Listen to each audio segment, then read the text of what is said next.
1월 22일 새벽 기도회를 드리도록 하겠습니다. 사랑과 은혜가 많으신 아버지 하나님, 하나님의 음성을 듣고자 이른 아침의 시간을 주님께 드립니다. 하나님, 오늘 이 시간 주님을 기억하는 시간 되게 하여 주시고 주님의 말씀 듣고 그 말씀에 힘입어 하루를 살아가는 주님의 자녀들 되게 하여 주시옵소서. 우리를 끝까지 사랑하시는 우리 주 예수 그리스도의 이름으로 기도드립니다. 아멘. 하나님께서 오늘 우리에게 주시는 말씀은 마태복음 5장 27절에서 37절까지 말씀입니다. 제가 봉독해 드리겠습니다. 또 간음하지 말라 하였다는 것을 너희가 들었으나 나는 너희에게 이르노니 음욕을 품고 여자를 보는 자마다 마음에 이미 간음하였느니라. 만일 내 오른 눈이 너로 실족하게 하거든 빼어내버리라.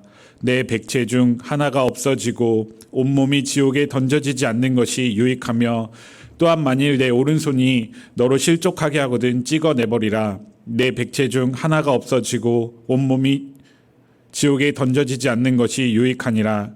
또 일렀으되 누구든지 아내를 버리려거든 이혼 증서를 줄 것이라 하였으나 나는 너희에게 이르노니 누구든지 음행한 이유 없이 아내를 버리면 이는 그로 간음하게 함이요 또 누구든지 버림받은 여자에게 장가드는 자도 간음함이니라. 또 옛사람에게 말한 바 헛 맹세를 하지 말고 내 맹세한 것을 주께 지키라 하였다는 것을 너희가 들었으나 나는 너희에게 이르노니 도무지 맹세하지 말지니 하늘로도 하지 말라. 이는 하나님의 보좌임이요 땅으로도 하지 말라. 이는 하나님의 발등삼임이요 예루살렘으로도 하지 말라. 이는 큰 임금의 성임이요 내 머리로도 하지 말라. 이는 내가 한 터럭도 희고 검게 할 수 없음이라. 오직 너희 말은 옳다 옳다 아니라 아니라 하라. 이에서 지나는 것은 악으로부터 나느니라. 오늘 이 시간 하나님의 말씀을 통해 평안한 하루를 시작하시는 주님의 자녀들 되기를 소망합니다. 작년부터 끊임없이 나오는 뉴스가 있습니다. 바로 코로나 뉴스였습니다.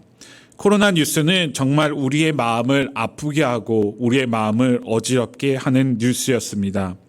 그런데 우리의 마음을 더 어지럽게 하는 뉴스가 작년에 있었습니다.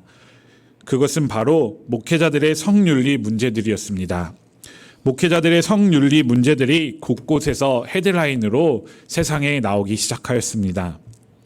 사실 저도 그 뉴스를 바라보면 목사라는 직함이 어떻게 나왔는지 정식 교회인가라는 의심을 하며 이러한 소식들을 듣고 있지만 분명한 사실은 그들이 성적으로 타락하고 외면의 모습보다는 내면의 모습이 썩은 채로 살아가고 있다는 사실입니다. 구약의 시대부터 이스라엘 사람들에게 가장 중요했던 것이 있습니다. 바로 모세를 통해 주셨던 율법, 신명기의 계명들이었습니다.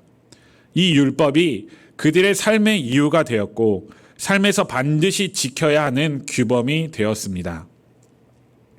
하지만 시간의 흐름에 따라 그 삶의 규범이고 이유였던 율법들은 자신들의 생각에 맞게끔 자신들의 상황에 맞게끔 이론적으로 많은 생각하게 되었고 많은 것들이 변질되게 되었습니다.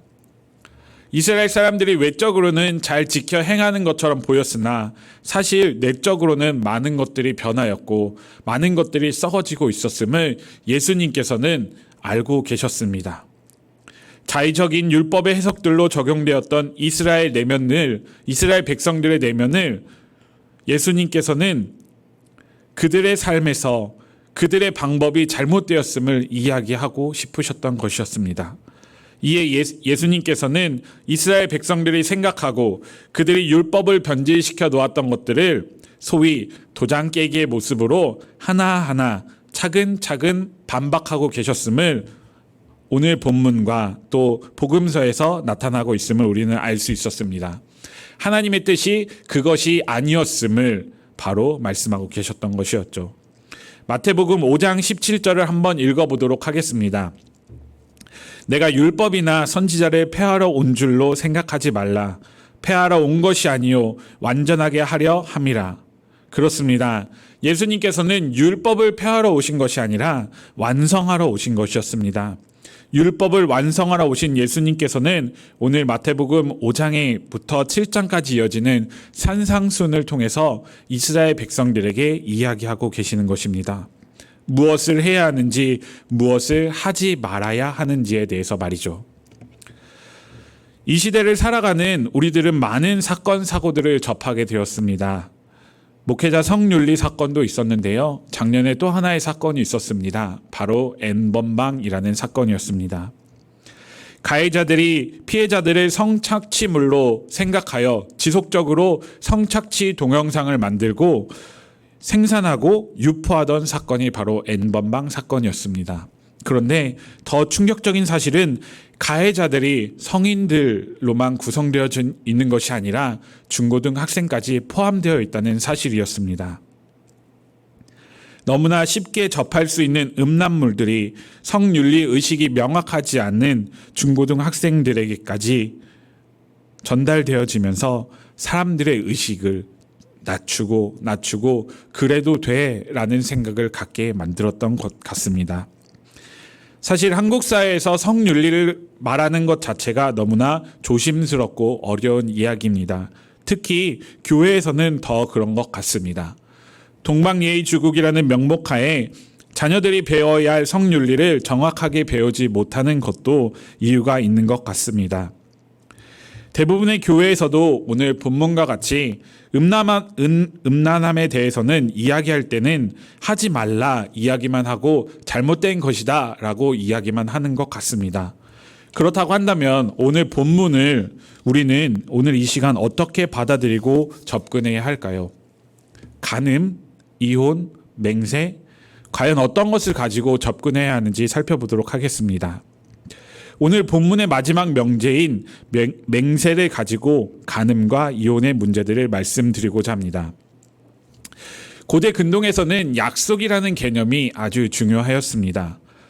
특히 특별한 존재, 바로 신과의 언약은 자신들의 목숨을 지켜서라도 지켜야 하는 바로 맹세였고 언약이었습니다. 이 언약은 하나님께서도 성경을 통해서 말씀하셨습니다. 성경의 주요 내용을 살펴보면 하나님의 맹세를 지키지 않은, 하나님과의 관계성 속에서 맺은 언약들을 지키지 않는 이스라엘 백성들을 심판하는 모습을 자주 살펴볼 수 있을 것입니다. 하나님과 언약하였던 부분을 잘 실천하고 나간다는 것은 하나님의 백성으로 잘 살아간다는 것이고, 하나님과의 맺은 언약을 잘 지키지 못했던 사람들은 하나님과 맺은 약속을 잘 지키지 못하였다는 것을 우리는 알 수 있습니다. 이에 성경에서는 하나님과의 맺은 언약의 개념을 중요시하며 언약을 깨트린 백성들에 대해서 심판하는 모습을 구약 성경을 통해서 나오게 되어지는 것을 우리는 잘 알고 있습니다. 예수님이 살아가시던 예루살렘에서 언약의 개념은 바로 율법이었습니다. 앞서 말했듯이 율법은 자신들에게 이론적으로 해석하였기 때문에 이스라엘 백성들이 지키고 유지하고자 하였던 율법은 잘못된 것이었습니다.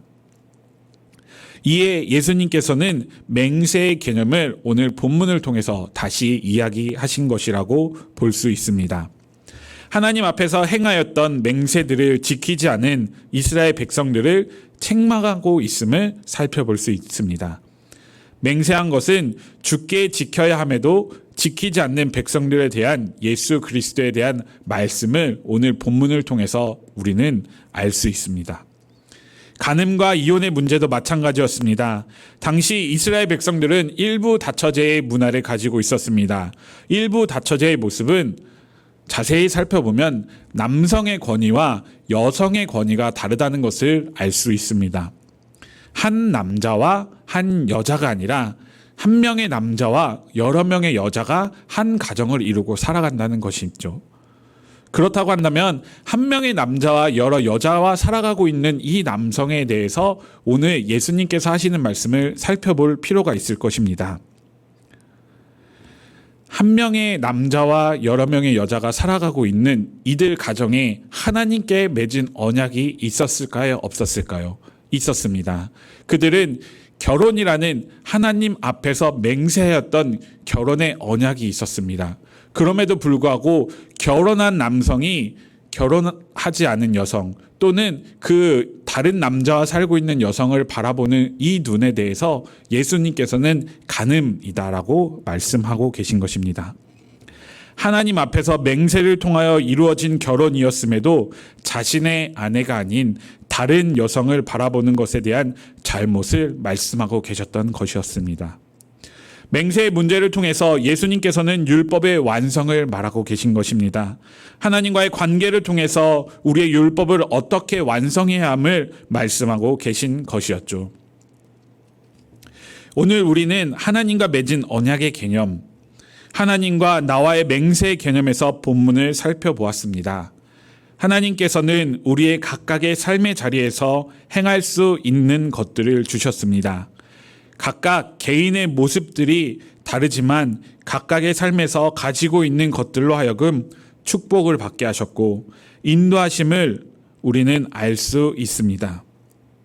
하나님께서는 그 모든 것들을 주셨음을 고백한다면 그것이 바로 하나님과 나와 맺은 관계의 언약이라고 말씀하고 계신 것입니다.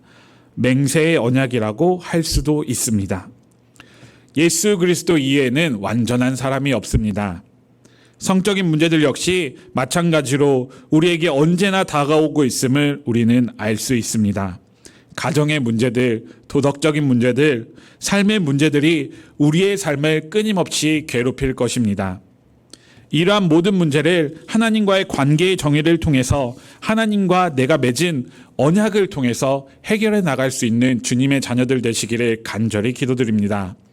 하나님과 내가 맺은 언약을 소중히 한다면 우리 앞에 어떤 성윤리든 도덕적 규범이든 하나님 앞에서 완전함을 이루어 나갈 수 있기를 소망합니다. 하나님과 내가 맺은 언약을 바로 세워간다면 세상의 유혹과 시험이 내게 몰려올지라도 그 유혹을 이겨내고 살아갈 수 있을 것입니다. 오늘 하루는 하나님과 나와 맺은 언약이 무엇인지를 살펴보며 나의 삶 속에서 하나님께서 나를 지켜주시고 인도해 주시는 것이 무엇인지를 살펴보며 하나님과의 언약을 바로 세워가는 주님의 자녀들 되시기를 주님의 이름으로 간절히 축원합니다. 하나님과의 맹세의 언약을 기억하고 이뤄나가는 주님의 자녀들 되시기를 소망합니다. 기도하시겠습니다. 만물을 지으시고 우리를 끝까지 사랑하시는 아버지 하나님, 매일매일 우리는 하나님께서 주시는 사랑을 느끼며 살아가게 하시니 감사드립니다. 하나님께서는 우리를 이 땅에 보내시고 우리와 맺은 언약을 알게 하여 주시니 감사드립니다. 하나님과 나와 맺은 언약을 깨닫는 하루가 되게 하여 주시고 이로 말미암아 우리의 삶이 하나님께로 더 가까이 나아가는 하루가 되게 하여 주시옵소서. 우리 주 예수 그리스도의 이름으로 기도드립니다. 아멘. 하늘에 계신 우리 아버지, 아버지의 이름을 거룩하게 하시며 아버지의 나라가 오게 하시며 아버지의 뜻이 하늘에서와 같이 땅에서도 이루어지게 하소서. 오늘 우리에게 일용할 양식을 주시고 우리가 우리에게 잘못한 사람을 용서하여 준 것 같이 우리 죄를 용서하여 주시고 우리를 시험에 빠지지 않게 하시고 악에서 구하소서. 나라와 권능과 영광이 영원히 아버지의 것입니다. 아멘. 오늘 이 시간 기도할 때 받은 말씀을 가지고 기도하시기 바랍니다. 매일매일의 삶이 하나님과 나와 맺은 언약이 무엇인지를 기억하고 간직하고 실천해 나가는 삶이 되도록 기도하시기 바랍니다. 하나님께서 나와 맺은 언약이 나의 삶을 윤택하게 하고 풍요롭게 하고 평안하게 함을 고백하는 삶이 되도록 기도하시기 바랍니다. 마지막으로 우리 가정의 문제, 일터의 문제, 건강의 문제를 주님께 고백하며 오늘 하루가 주님과 함께 동행하는 하루가 될 수 있도록 모든 문제를 주님께서 해결해 주시는 하루가 될 수 있도록 기도하시기 바랍니다. 기도하시겠습니다.